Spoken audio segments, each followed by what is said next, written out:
નમસ્કાર, આપ જોઈ રહ્યા છો ARV ન્યૂઝ ને હું છું માસૂમ. નજર કરી આજના મહત્વના સમાચાર ઉપર.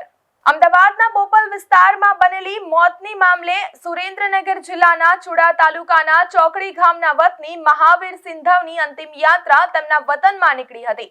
આ અંતિમ યાત્રામાં પરિવારજનો, મિત્રો અને મોટી સંખ્યામાં ગ્રામજનોએ જોડાઈને તેમની આશ્રુભીની શ્રદ્ધાંજલિ આપી હતી. સમગ્ર પંથકમાં પ્રસરેલા ભારે શોક અને ગમગીન વાતાવરણ વચ્ચે ચોકડી ગામના સ્મશાન ખાતે તેમના અંતિમ સંસ્કાર કરવામાં આવ્યા હતા.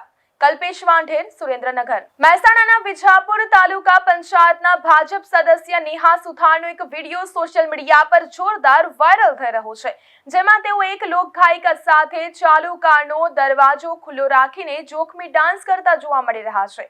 જાહેર માર્ગ પર આ પ્રકારે સ્ટન્ટ કરીને ટ્રાફિક અને આરટીઓના નિયમોનો ખુલ્લેઆમ ભંગ કરવામાં આવ્યો છે. જોકે સોશિયલ મીડિયામાં ચર્ચા જગાવનારા આ વાયરલ વિડીયોની ARV ન્યૂઝ સત્તાવાર પુષ્ટિ નથી કરતું. ગોધરાના નદીસર કન્યા શાળા ખાતે અખિલ રાષ્ટ્ર સંગઠન ગુજરાત પ્રદેશ અને શંકરાવ વિઝન સેન્ટર બાલાસિનોરના સહયોગથી વિનામૂલ્યે નેત્ર નિદાન કેમ્પ યોજાયો હતો, જેમાં મોટી સંખ્યામાં ગ્રામજનોએ આંખોની ચકાસણીનો લાભ લીધો હતો. આ પ્રસંગે પંચમહાલ જિલ્લા પંચાયત સદસ્ય હેમંત પુવાર, ઠાકોર સેનાના પ્રમુખ મિતેશ પરમાર અને યુવા ભીમ સેનાના પ્રમુખ રક્ષિત શ્રીમાળી સહિતના આગેવાનો હાજર રહ્યા હતા, જેમનું સંગઠન દ્વારા પુષ્પગુચ્છ અને સ્મૃતિચિહ્ન આપી સન્માન કરવામાં આવ્યું હતું. શાળાના આચાર્ય સુરેશભાઈ માછીના સંચાલન હેઠળ યોજાયેલા આ કાર્યક્રમ બાદ જિલ્લા પંચાયત સદસ્ય શાળા પરિવારની મુલાકાત લઈ તેમના પડતર પ્રશ્નોના વહેલી તકે નિરાકરણ માટે હૈયાધારણા આપી હતી. મિતેશ પરમાર, પંચમહાલ.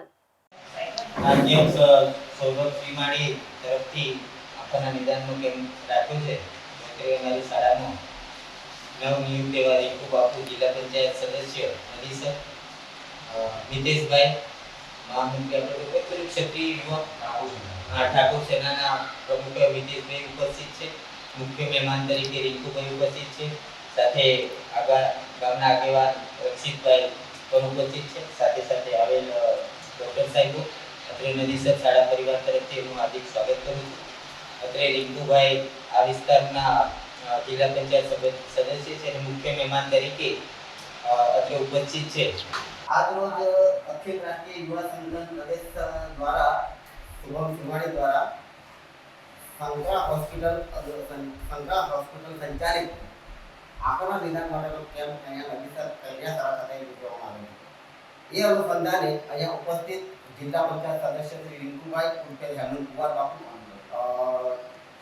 પંચમહાલ જિલ્લા ઠાકોર સેનાના પ્રમુખ શ્રી મિતેશભાઈ, હાર્દિકભાઈ શ્રીગોડ તથા આપણે सत्येंद्र पाल और शुभम सिंघवाड़ी आगे રહ્યા હતા અને કાર્યક્રમને સરસ રીતે આયોજન કર્યું. સાબરકાંઠાના હિંમતનગર શહેરમાં પોલીસ તંત્રની આબરૂના ધજાગરા ઉડાવતી એક ચોંકાવનારી ઘટના સામે આવી છે. શહેરના વ્યસ્ત એવા ખેડતસિયા રોડ પર કેટલાક અસામાજિક તત્વો દ્વારા આખા જાહેર માર્ગ પર ભરેલી દારૂની બોટલો ગોઠવી દઈને રસ્તો બ્લોક કરી દેવાયો હતો, જેના કારણે ભારે ટ્રાફિક જામ સર્જાયો હતો. નવાઈની વાત તો એ છે કે આ સમગ્ર ઘટના Himmatnagar police command and control રૂમના CCTV કેમેરાને બિલકુલ નીચે જ બની હતી. રાજ્યમાં કડક દારૂબંધીના દાવાઓ વચ્ચે મેઇન રોડ પર આ પ્રકારે દારૂની બોટલોની આડસ ઊભી કરતા હિંમતનગર A ડિવિઝન પોલીસ ઘટના સ્થળે દોડી ગઈ હતી અને આ મામલે સમગ્ર પંથકમાં ભારે ચર્ચાસ્પદ બન્યો છે. તાપી જિલ્લાના સોનગઢમાં ક્રિકેટ રમવા જેવી નજીવી બાબતે બે સમુદાયના કિશોરો અને યુવકો વચ્ચે ઉગ્ર બબાલ થઈ હોવાની ઘટના સામે આવી છે.